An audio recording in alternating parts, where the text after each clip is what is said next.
नमस्कार, मैं हूं आपके साथ यश शुक्ला और बात करेंगे एमएसपी पर बनेगी बात।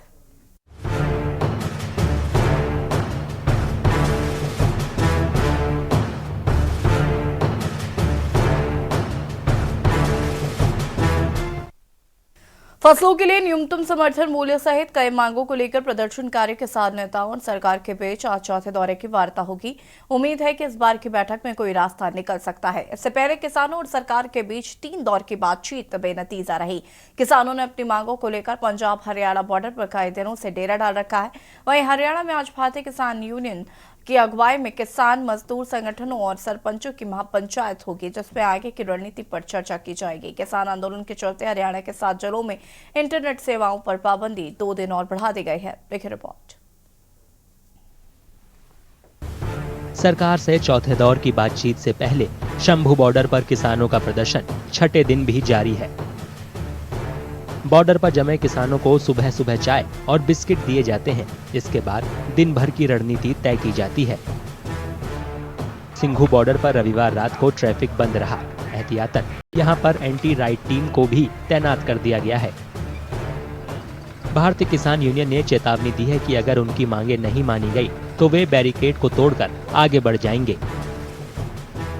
आज मीटिंग जो ਵੱਡੇ ਸਾਡੇ ਜਥੇਬੰਦੀਆਂ ਨੇ ਉਹਨਾਂ ਨੇ ਮੇਨ ਮੀਟਿੰਗ ਹੈ।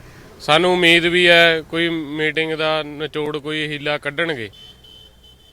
ਬਾਕੀ ਜੇ ਨਹੀਂ ਕੱਢਣਗੇ ਤਾਂ ਅਸੀਂ ਡਟੇ ਰਹਾਂਗੇ, ਅਸੀਂ ਹਿਲਦੇ नहीं। हम आज भी हमारी सरकार मांगे नहीं मानेगी, मीटिंगें करेंगी, पर हमारी जो लीडरशिप है उनकी ऊपर छोड़ा है।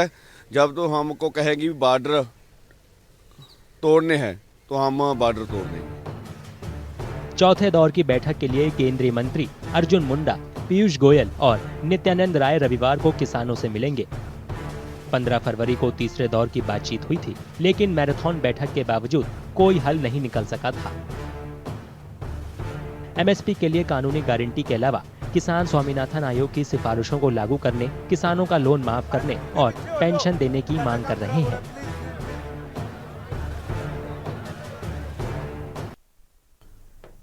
जी हाँ, तो एमएसपी पर क्या बनेगी बात, चौथे दौर की वार्ता की जाएगी और इसमें कोशिश की जा रही है कि जो बीच का रास्ता से निकालने की कोशिश की जाए और किसानों की मांगों को लेकर भी सरकार लगातार इस पर ध्यान दे रही है। हालांकि किसान लगातार धरना कर रहे हैं, प्रदर्शन कर रहे हैं, जमे हुए हैं और फिलहाल ये देखना होगा कि सरकार का इस पर क्या रुख होता है। लेकिन इस पर हम बातचीत करेंगे। चौधरी सवित मलिक किसान नेता, सुशील वकील, वरिष्ठ पत्रकार विनोद गुप्ता जी ब्यूरो चीफ हमारे साथ जुड़ चुके हैं। आप सभी का स्वागत। सबसे पहले चौधरी सवित मलिक जी, किसानों की चौथे दौर की वार्ता है, क्या कुछ इसको लेकर अभी अपडेट सरकार की तरफ से, क्या किसी तरीके का कोई आश्वासन नहीं दिया जा रहा है? बोला जी, ऐसा है, सरकार की तरफ से जो भी बातचीत होती है वो ये कहते हैं कि भाई ठीक है, देखेंगे, समय चाहिए, बातचीत करेंगे। अभी ठोस रणनीति या कोई ठोस प्रस्ताव नहीं दिया जा रहा है।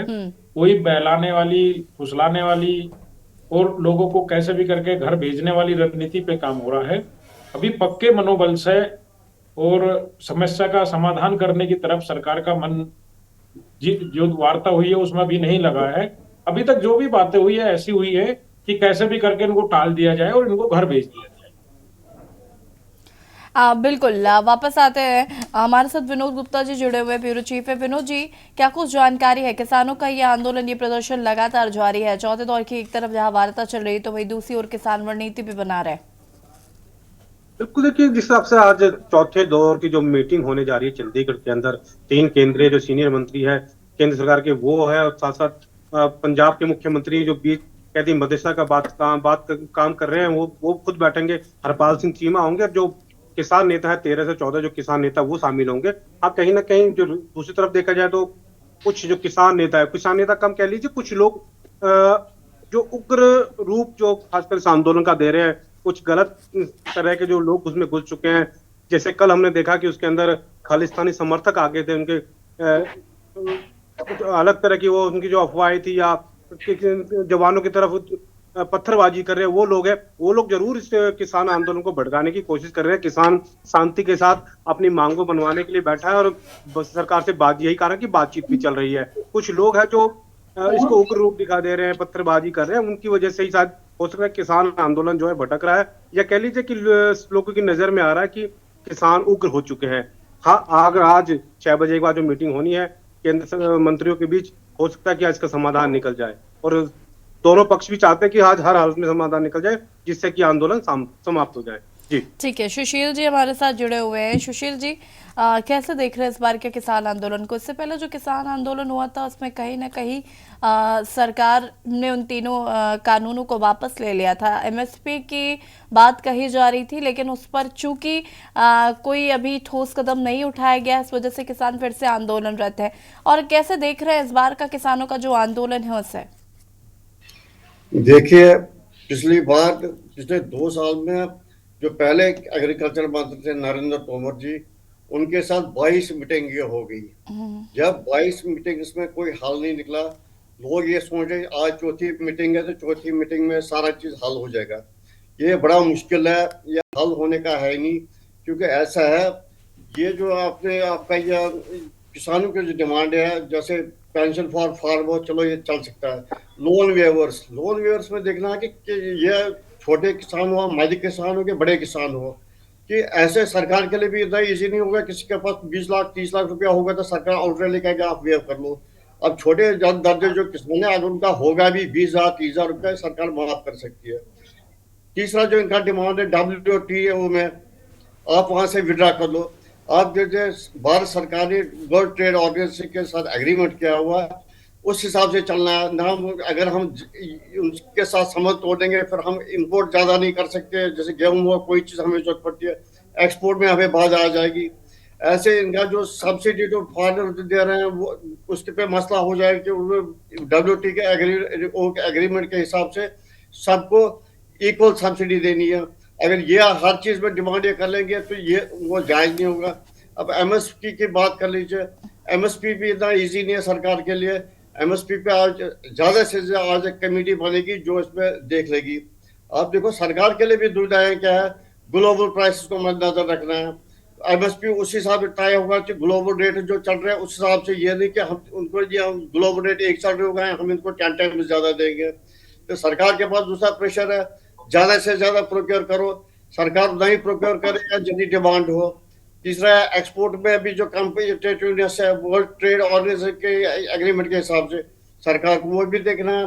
फिर उसके बाद सेंट्रल एक्सपेंडिचर का सेंट्रल एक्सपेंडिचर जो है, ये हमारी भारत सरकार को खाली यही नहीं है एक चीज के एग्रीकल्चर सेक्टर है, बाकी सेक्टर को भी डिमांड ध्यान में रखना है ताकि सबको इक्वली हो जाए वो चीज। इसलिए जो पिछली बार थी वो एक मूवमेंट ऐसी थी जिसमें सारे देश के किसान थे। इस बार क्या, जो किसान मेन जो है वो पंजाब से आए हुए हैं। कोई कहे इसमें भी संदेह है कि कुछ जो बैकअप कर रही है, विदेशी फोर्स बैकअप कर रहे हैं। और लेकिन जो ये किसान, हमें किसानों के साथ पूरी सहानुभूति है। हम चाहते हैं कि किसान जो है अन्नदाता है हमारे सारे देश के, वो धनदाता न बने। जिस हिसाब से आज भी बॉर्डर पे आप देखेंगे ऐसे धमकियां दे रहे हैं, अगर हमारे नेताओं ने हमें इशारा दिया हम बैरिकेड तोड़ के जाएंगे, आगे जाएंगे, वो जो इनका उग्रवाद है वो थोड़ा कम होना चाहिए। बाकी हमें भी इनके साथ सहानुभूति है कि सरकार पे हम चाहते हैं सरकार के साथ कोई फैसला करे, लेकिन वो भी उस हिसाब से जो रीजनेबल हो। बाकी इनको भी कहीं जगह झुकना पड़ेगा और भारत सरकार को भी कहीं जगह झुकना पड़ेगा ताकि इसका कोई हल निकले। बाकी लोग बड़ी परेशानी से जूझ रहे हैं, जानते वही लोग हैं जिनके अपने जो रिश्तेदार या अपने या उनके सगी संबंधी है जो एम्बुलेंस में दाम तोड़ते हैं, उनका भी ख्याल करना है। आप देखो सब्जियां कितनी बढ़ गई है, रेट्स कितने बढ़ गए, सब्जी आ नहीं पा रही है। जो लोग आउटसाइड स्टेट्स में इंटर स्टेट्स में फंसे हुए हैं, पंजाब से लोगों का आना 100 बार रिश्तेदारों को फोन कर रहे हैं, बॉर्डर खुल गया नहीं खुल गया। ये समस्याओं का थोड़ा बहुत इनको भी, किसानों को भी ख्याल रखना चाहिए और हम चाहते हैं गवर्नमेंट ऑफ इंडिया को भी थोड़ा सा इनका ख्याल रखना चाहिए। ठीक है, खेमचंद्र जी हमारे साथ जुड़ चुके बीजेपी नेता है। खेमचंद्र जी, आपका भी बहुत बहुत स्वागत है। क्या लगता है जो चौथे दौर की वार्ता होने वाली है इसमें सोल्यूशन निकलेगा, कुछ हल मिलेगा किसानों को? क्या जो उनकी मांगे हैं उस पर कोई गारंटी मिलेगी? नमस्कार। देखिए, भारतीय जनता पार्टी की सरकार लगातार हमारे जो अन्नदाता हैं उनके लिए काम कर रही है और काम किए हैं, और 10 साल में वो काम किए जो 60 साल में नहीं हुए। लगातार हर साल मदद देने का काम, कंटिन्यूटी में काम, 2,60,000 करोड़ से ज्यादा पीएम किसान के माध्यम से हम लोग किसानों को डायरेक्टली दे चुके हैं। पहले किसानों की जैसे बारिश हो गई, ओला पड़ गए, कोई भी नेचुरल कैलेमिटी हुई, उसके बाद नुकसान होता था, उसकी भरपाई नहीं होती थी। हम लोगों ने फसल बीमा शुरू किया। आज अगर नेशनल कैलेमिटी की वजह से या किसी भी प्राकृतिक आपदा की वजह से कोई नुकसान होता है तो उसकी पूरी भरपाई की जाती है। हर खेत तक पानी पहुंचाने का काम हमारी सरकार कर रही है। अब गांव में जो किसान रहता है वो गरीब रहता है, तो अपने स्वास्थ्य का वो बहुत ज्यादा ध्यान नहीं रख पाता, और अगर कोई स्वास्थ्य की दिक्कत होती है तो उनको अपनी जमीन, अपना घर या अपनी जो पूंजी है, पूरी जमा पूंजी, वो खत्म करनी पड़ती है। तो उनको आयुष्मान भारत कार्ड देने का काम जो गाँव में रहते हैं गरीब, उनको आदरणीय प्राइम मिनिस्टर मोदी जी ने किया है। तो अब फ्री में अच्छे स्वास्थ्य की सुविधा मिलती है। हर घर में टॉयलेट बनाने का काम, हर घर में गैस सिलेंडर देने का काम, ये इस सब के बेनिफिशियरी हेमचंद्र कौन जी, है? लेकिन किसान है, सवाल गांव से तो आते यही हैं। है कि सब कुछ देने के बावजूद एक एमएसपी की गारंटी तो मांग रहे हैं किसान। वो देने में क्या जा रहा है? जब आप इतना कुछ दे रहे हैं तो एक एमएसपी की गारंटी दे दीजिए। जैसी जी बात चल रही है, कई ऐसी डिमांड है जो नई डिमांड आई है और कुछ पुरानी है। तो स्वामीनाथन रिपोर्ट के अनुसार मैक्सिमम चीजें हमारी सरकार ने इम्प्लीमेंट की हैं, और हमें उम्मीद है कि जो बातचीत चल रही है, बातचीत में कुछ सार्थक रिजल्ट निकल के आएंगे। सरकार वो हर संभव प्रयास कर रही है, जो हो सकता है, जो होना चाहिए, वो करने का प्रयास कर रही है। अगर कहीं टेक्निकल प्रॉब्लम है तो उससे बातचीत कर रही है। पहले भी बातचीत हुई थी। हमारी सरकार का दिल और दिमाग दोनों ओपन है, और भारतीय जनता पार्टी ने जितना किया है उतना पहले कभी नहीं हुआ। और किसानों को भी विश्वास है कि जितना आदरणीय प्राइम मिनिस्टर मोदी जी कर सकते हैं और कोई दूसरा नहीं कर सकता। ठीक है, सवित मलिक जी क्या कहना चाहते हैं? देखो, ये सारे जो बता रहे हैं, किसान के लिए इन्होंने कुछ नहीं किया है। किसान के लिए इन्होंने एक चीज जरूर की है कि उनके जो खर्च है वो डबल कर दिए। उनका जो यूरिया की बोरी 50 किलो की आती थी, उसको पहले 5 किलो यूरिया निकाल के 45 किलो की कर दी। अब 5 किलो फिर निकाल के 40 किलो की कर दी। रेट वो का वही है। डीएपी पे इन्होंने सब्सिडी हटा के उसको डबल रेट कर दिया। बिजली किसान को महंगी मिल रही है। जितने कृषि यंत्र है वो सब महंगे कर दिए। किसान के लिए एक चीज अगर ये बता दे कि हमने किया है, 2,000 रुपए से ज्यादा तो आपने उससे डीजल से और यूरिया से निकाल लिया है। इनके पास बताने के लिए कुछ नहीं है। ये खाली बातें वो करते हैं जो जैसे आम पब्लिक को बहकाने की काम करते हैं। किसान के लिए अगर कुछ किया हो, मैं चैलेंज करता हूं, तो आप बता दीजिए। किसान से लिया है, दिया कुछ नहीं है। और आयुष्मान की बात कर रहे हैं, किसानों के आयुष्मान नहीं बने। आयुष्मान ये उसके हिसाब से बना रहे हैं कि किसके पास कितनी ज्यादा वोटें हैं। अगर परिवार में 6 मेंबर हैं तो आयुष्मान बन रहा है, नहीं तो नहीं बन रहा। आप किसान के लिए लागू करिए कि जो भी किसान होगा आयुष्मान बनाएंगे। नहीं बना रहे। गैस सिलेंडर दिया आपने, अरे 450 रुपए का था, कितने का 900 कुछ रुपए का मिल रहा है। बीच में 1100-1200 का मिल रहा था। हेमचंद जी, ऐसी बातें ना करिए बहलाने फुसलाने वाली। और मोदी जी ने खुद कहा था, कई बार चुनाव में कहा, आप जो जमीन बोएंगे, अब वो वीडियो लगातार चल रही है, सबने देखी होगी, जो जमीन का रेट होगा, जो पानी का होगा, जो मजदूरी होगी, उस सब पर जोड़कर हम देंगे। और जब 10 और 11 में एमएसपी कमेटी के अध्यक्ष थे, उस वक्त इन्होंने अपनी रिपोर्ट भेजी थी कि किसान को एमएसपी मिलनी चाहिए। जिस दिन कानून वापस लिए थे उस दिन उन्होंने कहा, हमसे गलती होगी, भूल हो गई, हम किसानों को समझा नहीं पाए, हम माफी मांगते हैं। और एमएसपी थी, एमएसपी रहेगी, एमएसपी को आगे हम कमेटी बना के इसको लीगलाइज करेंगे। तो अपनी किसान कोई ऐसी मांग नहीं मान रहा है जो अलग हो। जो इन्होंने वादे किए हैं, जो इन्होंने कहा था कि हम करेंगे, वही सारी चीजें किसान मांग रहा है। लेकिन इनको जब ये विपक्ष में थे, किसान बहुत अच्छा लगता था, तब वादे करते थे। आज ये सत्ता में चले गए तो उद्योगपति इनके मित्र हो गए। उनका 14 लाख करोड़ माफ कर दिया। किसान का नहीं कर सकते लाख दो। 72,000 करोड़ रुपए पिछली सरकार ने माफ किया था किसान का, क्यों आप नहीं कर सकते क्या अब? अरे देश को तो कर्ज में ले जा रहे हो। 55 लाख करोड़ का लोन था, 173 करोड़ का लोन हो गया आपके ऊपर। किसान के लिए लाख 2 करोड़ नहीं है। उद्योगपति चलिए, मित्रों को आप खेमचंद्र सब जी, कुछ दे देंगे। खेमचंद्र मैं जी, जवाब दूं क्या? हाँ जी, हाँ जी। देखिए, चौधरी साहब कंफ्यूज हो रहे हैं। मेरे को ऐसा लग रहा है कि वो कांग्रेसी नेता है, किसान रिप्रेजेंटेटिव काम है। मैं भी किसान का बेटा भैया, हूं, अगर आपकी पोल खोलेंगे तो आपको ऐसा लगता है, अरे जो आपकी बातें बताएंगे तो वो आपने जो आपको बोला अच्छा ही लगेगा। मैंने सुना, ध्यान से सुना। संवाद यही होता है। आपकी बात को मैंने सुना, आपको सम्मान दिया। अब मेरी बात को भी सुनिए। लेकिन आप अपनी बातों में बहुत ज्यादा विरोधाभास शो कर रहे हैं। कभी आप किसान की बात करते हैं, अधिकतर आप एक अपोजिशन की तरह बात करते हैं। अब आप ये बताइए, किसान के लिए कुछ नहीं किया तो पीएम जो किसान जो के आपने माध्यम कहा से वही तो जवाब दिया मैंने। आपने कहा गैस दी, अब लिख आपने कहा लीजिए, खर्चा मैंने नहीं। आपको पूरा सुना, लिख लीजिए, पॉइंट लिख लीजिए, फिर जवाब देना। आपने कहा कुछ नहीं किया। पीएम किसान के माध्यम से 2,60,000 करोड़ रुपए ये किसने ट्रांसफर किए हैं? आप तो यूरिया 70,000 करोड़ किसने की बात चोरी करते किया हैं। है? अब सुन यूरिया लिखिए, किसने मैं चोरी कह रहा हूँ किया है? आपको, आप बता नहीं पा रहे हैं। 70,000 अरे करोड़ की बात यूरिया कर रहे हैं, किसने चोरी किया है? 2,60,000 करोड़ रुपए ऑलरेडी ट्रांसफर कर चुके हैं और ये हर साल जाएगा, मेरे रुकेगा भाई नहीं। यूरिया इसलिए किसने हम चोरी लोगों ने किया है? यूरिया किसने चोरी किया? वो यूरिया का पैसा निकाल के उधर आप दे एक दिया। ही यूरिया क्यों आपने बढ़ा? हमारी जेब से 100 रुपए निकाल लिए, 20 रुपए हमको दे दिए। ऐसे डिबेट नहीं होती, इसीलिए तो हम कहते हैं कि आप आपकी बात किसान का नहीं हो। जवाब ना दे क्या? आप किसान नहीं हो। आप नहीं, हम यहाँ पे किसान नहीं क्वालिफाइड है, इंटेलिजेंस के हम साथ बैठे हो। महापुरुष हैं, हम आप किसान किसान नहीं है। होते तो झूठ नहीं बोलते। किसान होते तो चीजों को समझते। किसान को पीएम भैया किसान की किसान किस्त है जा जब रही भी है, आपको छोटे बता किसान को रहे पीएम हैं। किसान की किस्त जा रही है। और किसान ये भी जानता है पूरे विश्व में यूरिया आपने डीएपी जब के रेट चढ़े पहली हुए बार हैं, दी 7 लेकिन करोड़ भारत लोगों में को 10 दी। साल सबित में मलिक जी, यूरिया एक डीएपी सेकंड के रेट रुकिए, नहीं रुकिए, चढ़े। रुकिए, उनको लोगों को कंप्लीट सम्मान कर नहीं लेने जानते दीजिए है, हैं। पहले प्लीज। यूरिया फर्जी झिंझोना फैक्ट्री में पूछते चला हैं, जाता था, केमिकल झिंझोना फैक्ट्री में बाजार चला में जाता देख था, नहीं उसका रहे हो। केमिकल बन जाता था, किसान को यूरिया नहीं मिलता था। आज प्रचुर मात्रा में किसान को यूरिया मिल रहा है, ये किसान यूरिया मिल जानता ही है। नहीं रहा। मेरे गांव में जब जानता समय है, पर मेरे घर यूरिया की वाले जरूरत जानते होती है, हैं, यूरिया ही सभी नहीं किसान मिलता। जानते हैं। सबित मलिक आप जी, फेक एक सेकंड किसान हो, रुकिए। इसीलिए आपको नहीं पता। आप एसी में बैठने वाले किसान हो, इसीलिए आपको नहीं पता। भैया डीएपी, खेपचंद नैनो जी, जब डीएपी लेने यूरिया का की काम हम जरूरत लोगों ने होती किया है, है। जब चलिए ठीक खेती है, में बुआई का वापस समय होता आते है, हैं, यूरिया चर्चा नहीं। को आगे बढ़ाएंगे और इस पर आगे बातचीत करेंगे। और बता दें आपको कि एमएसपी पर आज जो चौथे दौर की वार्ता है, तो देखना होगा कि क्या एमएसपी पर बनेगी बात। रुकेंगे छोटे से ब्रेक के लिए, चौल हाजिर होते हैं।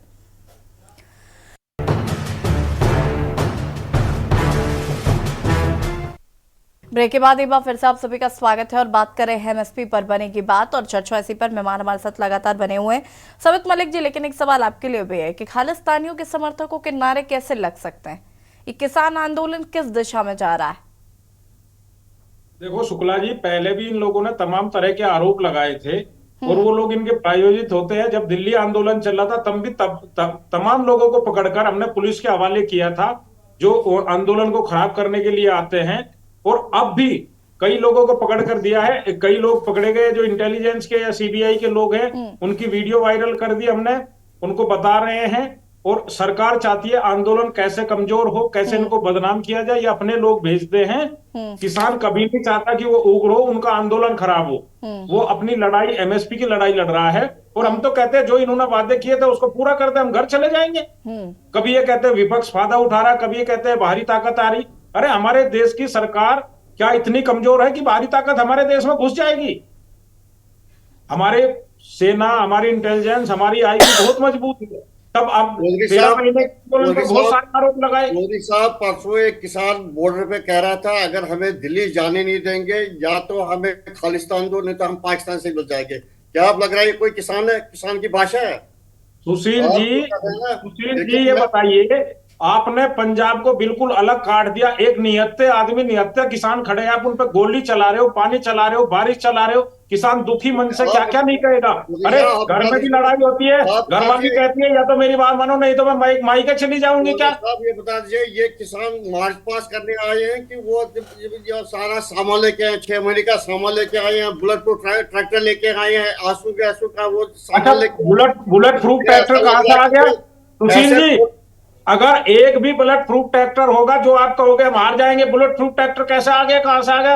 और ये जो आंसू को चला रहे हैं किसान, अरे किसान अगर पराली का धुआं जलाते हैं सारी फोर्स भाग जाएगी, खाली पराली के धुएं से। वो तो किसान खेतों में काम करता था, उसको तो आदत है इस धुएं की। शील्ड्स लगा के रखे, ये किस लिए आए हैं? और चौधरी साहब देख रहे हैं, मैं कोई ऐसा है, किसानों को बदनाम करने के लिए सरकार तमाम तरह के हथकंडे अपना रही है। किसी अपने आदमी को बैठा के तमाम वीडियो वायरल कर देती है। जब पंजाब से किसान आया उसने कोई तोड़ फोड़ नहीं की। अरे पिछले आंदोलन में सरकार कह रही थी कि खालिस्तानी है यहाँ पर, और इस बार आप सरकार पर आरोप लगा रहे हैं कि सरकार ने खालिस्तानियों को लाकर बैठा दिया। जो आप किसान के लिए कीले गाड़ोगे, आप किसान के लिए विनोद जी, क्या गिरफ्तारी हुई है इस बार ऐसे लोगों की जो इस तरीके से खालिस्तानी और जिस तरीके के नारे लग रहे थे? विनोद जी।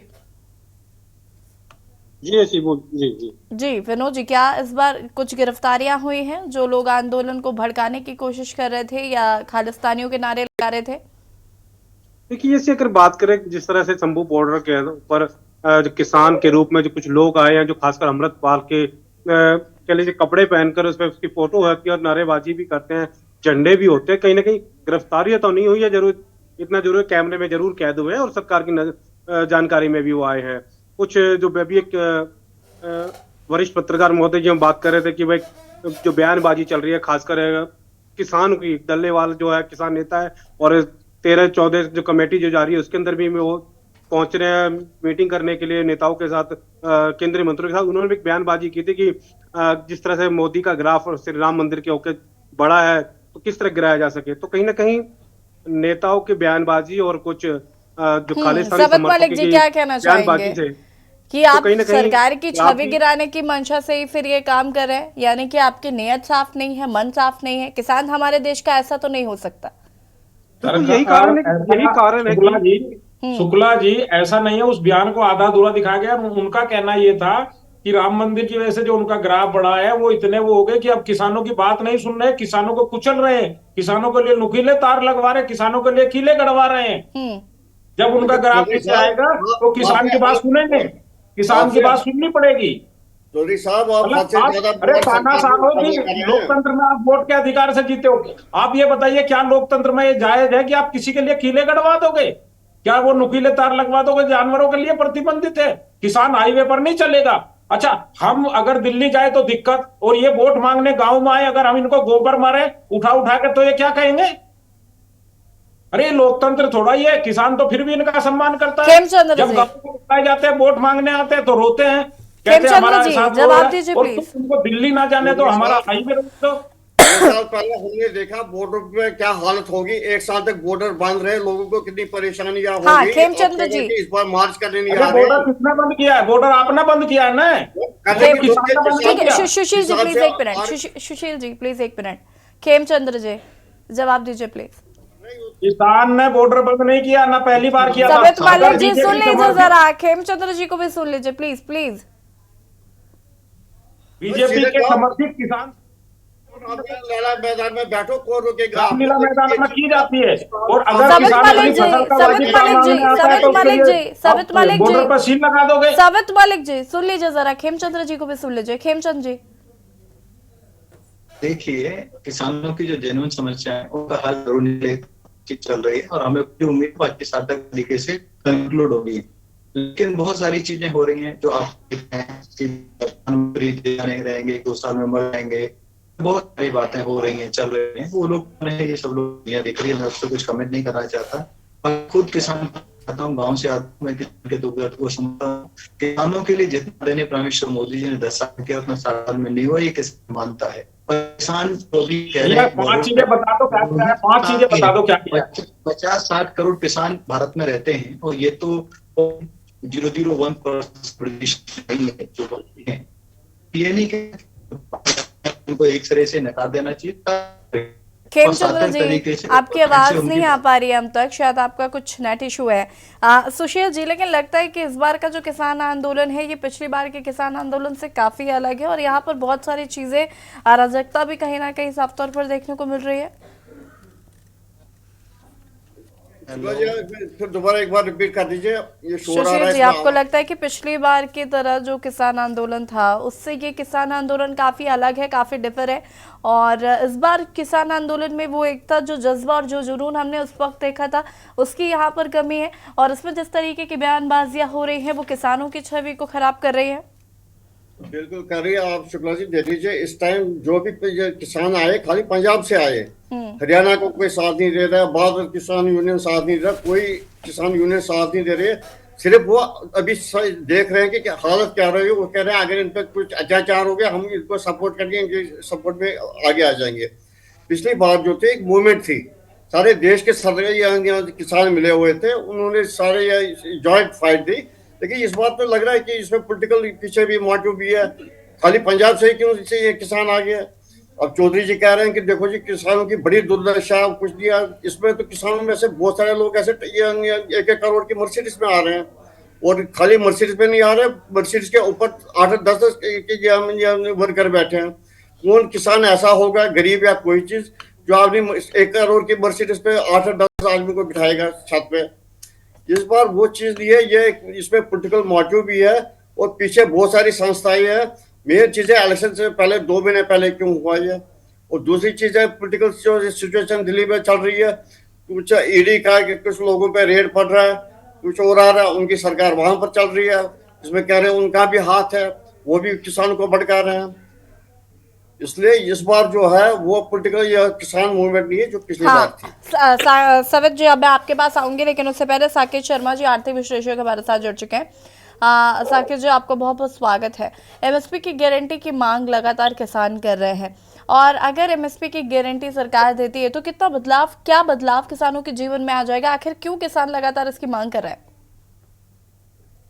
देखिए, एमएसपी गारंटी जो है वो एक तरह का बॉन्ड गवर्नमेंट जो है वो शो करना चाहती है कि भाई एमएसपी हम आपको देंगे। जैसे 10 रुपए किलो आलू हमने ले लिया और उसको हम जो है 20 रुपए किलो अपने पास रख के फिर वही आलू जो है वो पब्लिक को बेचेंगे।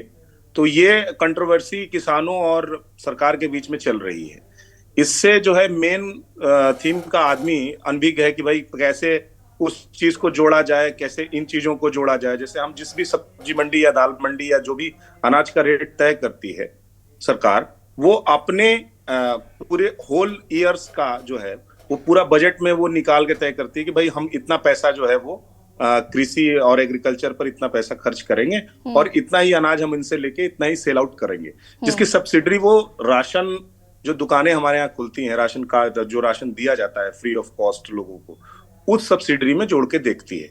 बेसिकली क्या है कि जैसे किसी भी जीडीपी को हम तय करते हैं पूरे ऑल ओवर ईयर्स में, तो repo rate and without repo rate की उस पे तय करते हैं।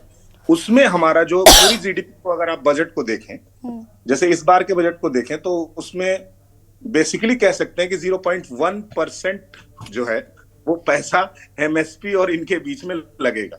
अब ये कहने की बात नहीं है, ना ही हंसने की बात है कि भाई इतना कम पैसा किसानों और सरकार के बीच में लग रहा है। टोटल बजट के अलावा अगर हम देखें तो हम मेन मुद्दे पे आते हैं कि भाई क्यों ये लड़ाइयां लड़ रहे हैं सरकार से और इनके बीच में मिस अंडरस्टैंडिंग हो रही है। उसका मेन कारण है फसल का सही रेट पे ना मिल पाना, और फसल का जो बिचौलिए बीच में बैठे हुए हैं उन बिचौलियों का फसल को के पैसे को सही टाइम पे दे ना पाना। मैं इस पर एक बात करूंगा। अभी 2 महीने पहले एक आर्टिकल आया था बिहार से। बिहार में 2 तरह की फसलें होती हैं, एक होता है रबी और एक होता है खरीफ। वहां जब किसान धान की खेती के लिए धान की फसल बेचने के लिए जाता है तो उस समय उस धान का रेट होता है 1200 रुपए प्रति क्विंटल।